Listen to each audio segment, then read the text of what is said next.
I'm Katie. I'm a design educator with Canva, as well as a podcaster. Welcome to part 3 of our series about branding your podcast with Canva. So far in this series, we've looked at how to build brand awareness by creating eye-catching podcast cover art to help you stand out from the crowd and attract the right audience. Setting up your social media platforms before launching your podcast to drum up support and start networking with other podcasters. Planning ahead with a content calendar, and how all of these important pieces of the branding puzzle can easily be created within Canva. Now that your podcast is up and running, it's time to start thinking about the bigger picture. To gain traction, we want to start doing some outreach to get featured on other podcasts, podcasting publications, and in-app recommendations. And to do that, we need to build a media kit. What is a media kit? A media kit is also sometimes called a press kit and should be used when you're reaching out to promote your podcast. But who should you be reaching out to promote your show? Here are a few options. The first is podcasting apps. This is a no-brainer, since app users are already actively listeners and easier to convert into your own followers. Podcasting apps often feature shows in their front page or new and noteworthy sections. Many podcasting apps like Apple, Stitcher, and CastBox even take submissions on the shows they feature. Online publications are another great place to find your community. Is there a podcasting newsletter you love reading, or an industry-specific blog that you think caters to your ideal listener? If so, keep an eye out on what kind of content they promote and think about how your show can fit into the publication in the future. However, make sure you already follow that newsletter or blog before submitting to their creator. And lastly, think about cross-promotion with other podcasters. Folks, this step is crucial for your show growth. Think of a podcast you know that your audience is already listening to and reach out to them to see if they're interested in some form of cross-promotion. You can cross-promote on social media by sharing each other's content, or you can promote each other's podcast on your own show. Or, if you're lucky, you may even get asked to go on another podcast as a guest. Being a guest on a podcast is a great goal for you to have, and will have the biggest return on investment of your time. However, if you're reaching out to any of these industry pros, dozens of other eager podcasters are probably doing the same. That's where your media kit comes in to help you stand out and present yourself in the most professional way possible. I want you to think of your media kit as a resume for your podcast.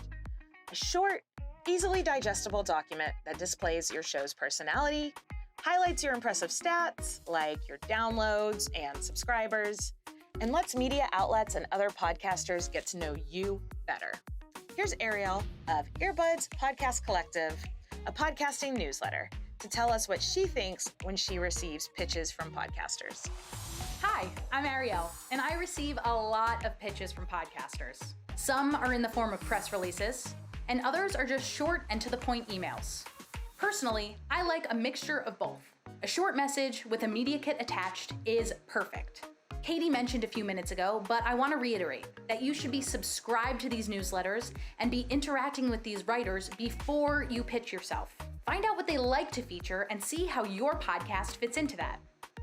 A media deck is super helpful because you can show off your branding, your goals, and your show's mission. And you can reserve a slide in each pitch that is tailored to the person or publication that you're pitching to. For example, the way my newsletter works is that each week is curated by a different person, and anyone can curate a list. So, in your pitch to me, tell me what's the topic of the list that you'd like to curate. With that in mind, go forth and build yourself a deck. So now that we know the importance of creating your media kit, let's get into the Canva editor and create something impressive. Once you've logged into Canva, go to Create Design and search Media Kit. Yep, it's really that easy to find the standard dimensions you're looking for. Now in the editor, we can see dozens of templates to choose from. This really helps speed things up, so let's choose this one.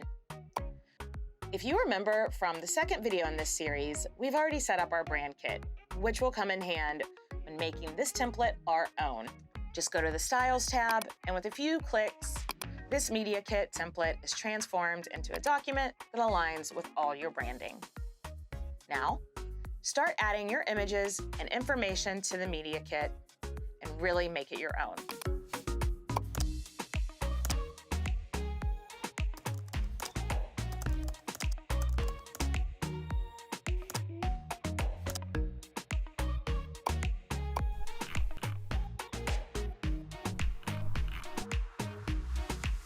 Here's what you should mention in your Media Kit. A short description of your show, aka your elevator pitch. Short bios of yourself and any co-host you may have. Your impressive stats. Include numbers of downloads your episodes are receiving, how many social media followers you have, links to other publications you've been featured in, and let them know a little about your audience demographic. Once you're done, download as a PDF and start thinking of who you can send your new, perfectly branded podcast Media Kit to this week. So that brings us to the end of our series, all about creating a brand for your podcast. I really hope you found it helpful and it's inspired you to either get your podcast started or finally do that rebrand that you've been thinking about. But seriously, we have only scratched the surface of all the different items and assets you can create to solidify your podcast brand with Canva. And we can't wait to see what you come up with. Drop a comment below to let us know what you're working on with your podcast right now and how Canva is helping you do it.